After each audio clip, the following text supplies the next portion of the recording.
आखिर हरियाणा को क्यों याद आ रहे हैं मनोहर लाल। हरियाणा में देवीलाल को जननायक और बंसीलाल को विकास पुरुष के नाम से जाना जाता है। यह विकास पुरुष वही बंसीलाल हैं जिन्होंने सैकड़ों अध्यापकों को निलंबित कर दिया था। हुआ यह था कि मुख्यमंत्री बनने के बाद स्वर्गीय बंसीलाल एक दिन सचिवालय पहुंचे तो वहां सैकड़ों लोगों का जमघट लगा हुआ था। उन्होंने जब इस भीड़ के बारे में पूछताछ की तो पता चला कि यह सभी प्रदेश के सरकारी अध्यापक हैं और अपने तबादले के लिए यहाँ आए हुए हैं। यह जानकर उन्होंने सचिवालय में आए सभी अध्यापकों की लिस्ट तैयार करवाई और सभी को निलंबित करने के आदेश जारी कर दिए। इन अध्यापकों में उम्रदराज लोग, महिलाएं और दिव्यांगजन भी शामिल थे। आगे चलकर यही कदम बंसीलाल के लिए पतन का कारण भी बन गया था।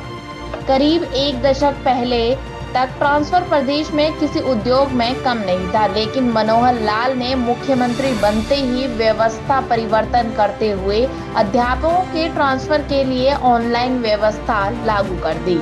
जब अध्यापकों को अपने ट्रांसफर के लिए ना तो सचिवालय के चक्कर काटने पड़ते हैं और ना ही पूर्व मुख्यमंत्री बंसीलाल के हाथों निलंबन का डर लगता है।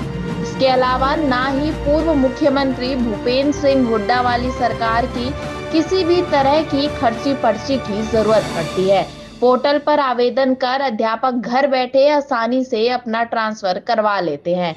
9 साल के कार्यालय में मनोहर लाल द्वारा किए गए व्यवस्था परिवर्तन का यह तो एक सिर्फ छोटा सा उदाहरण है। ऐसा कोई क्षेत्र नहीं जिसमें उन्होंने व्यवस्था परिवर्तन कर भ्रष्टाचार पर चोट ना की हो। मनोहर लाल द्वारा किया गया हर व्यवस्था परिवर्तन अंतिम पायदान पर खड़े हर व्यक्ति का अत्योदन करने में सार्थक साबित हो रही है। यदि बात करें सरकारी नौकरी की तो पहले यह गरीब परिवार के बच्चों के लिए सिर्फ सपना होता था। मनोहर लाल के 9 साल के कार्यालय में गरीब परिवारों के करीब 1,20,000 बच्चे बिना खर्ची पर्ची से अपनी योग्यता के आधार पर सरकारी नौकरी हासिल कर चुके हैं। आइए आज आपको मनोहर लाल द्वारा किए गए व्यवस्था परिवर्तन के कुछ उदाहरण बताते हैं। मनोहर लाल ने परिवार पहचान पत्र के जरिए बिचौलियों की भूमिका खत्म कर 45 लाख परिवारों को 397 योजनाओं और सेवाओं का घर बैठे लाभ देकर व्यवस्था परिवर्तन किया है। बिचौलियों की भूमिका खत्म कर डीबीटी के माध्यम से 12 लाख किसानों के खाते में फसल खरीद के 80,000 करोड़ रुपए डालना भी व्यवस्था परिवर्तन है। 30 लाख परिवारों को 5 लाख रुपए तक का सालाना मुफ्त इलाज मनोहर लाल का व्यवस्था परिवर्तन है। परिवार पहचान पत्र के जरिए 71 लाख परिवारों के 2.83 करोड़ लोगों का डाटा अपडेट करना व्यवस्था परिवर्तन से अलग नहीं है। ऑटोमेटिक तरीके से घर बैठे 39 लाख बीपीएल राशन कार्ड धारकों के 57 लाख आयुष्मान राशन कार्ड बनाकर व्यवस्था परिवर्तन किया है। सरल पोर्टल पर 54 विभागों की 675 योजनाओं और सेवाओं को ऑनलाइन कर व्यवस्था परिवर्तन किया है। पीएम विडो के जरिए 11 लाख से अधिक शिकायतों का समाधान भी व्यवस्था परिवर्तन है। डीबीटी के तहत 141 योजनाओं में 36.75 लाख नकली या दोहरे लाभार्थियों को हटाकर 1182 करोड़ रुपए की वार्षिक बचत कर असली हकदारों तक पहुंचाना व्यवस्था परिवर्तन है। ऑटो अपील सॉफ्टवेयर के जरिए 36 विभागों की 404 सेवाएं ऑनलाइन की और 8,93,लाख शिकायतों का निपटान भी व्यवस्था परिवर्तन है।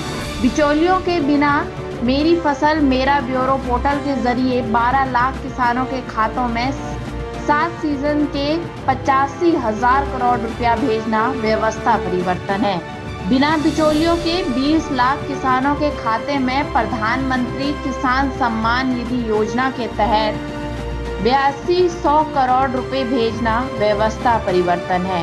प्रधानमंत्री फसल बीमा योजना के तहत 27,22,000 किसानों को बिना बिचौलिए के 7600 करोड़ रुपए का बीमा क्लेम देना व्यवस्था परिवर्तन है। मुख्यमंत्री अंत्योदय परिवार उत्थान योजना के तहत सबसे गरीब 50,000 लोगों को स्वरोजगार के लिए ऋण देना व्यवस्था परिवर्तन है। 86 लाख 94 कार्ड बनाकर 8.5 लाख मरीजों के इलाज के लिए 1,88 करोड़ रुपए का क्लेम देना व्यवस्था परिवर्तन नहीं तो क्या कहेंगे। दयालु योजना के तहत 1.80 लाख रुपए तक की वार्षिक आय वाले परिवार के सदस्यों की मृत्यु या दिव्यांग होने पर 5 लाख रुपए तक की सहायता देना भी व्यवस्था परिवर्तन का ही हिस्सा है। अब आप ही बताइए कि प्रदेश में व्यवस्था परिवर्तन के इससे ज्यादा कदम पहले कभी किसी मुख्यमंत्री ने उठाए थे।